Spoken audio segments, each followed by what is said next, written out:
हम लोग के हरिहरपुर मिथिला चौक पर होली के शुभ अवसर पर उपस्थित छी और एकटा होली के गीत लोग उपस्थित छी जे परदेसिया के धोतिया रंगावे गोरिया परदेसिया एक बार अगला सा रही ना परदेसिया धोतिया रंगावे गोरिया परदेसिया परदेसिया धोतिया रंगावे गोरिया परदेसिया रंगावे धोतिया हो रंगावे धोतिया हो रंगावे धोतिया हो रंगावे धोतिया परदेसिया हो परदेसिया धोतिया रंगावे गोरिया परदेसिया हो।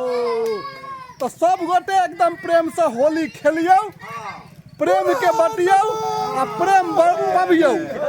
धन्यवाद।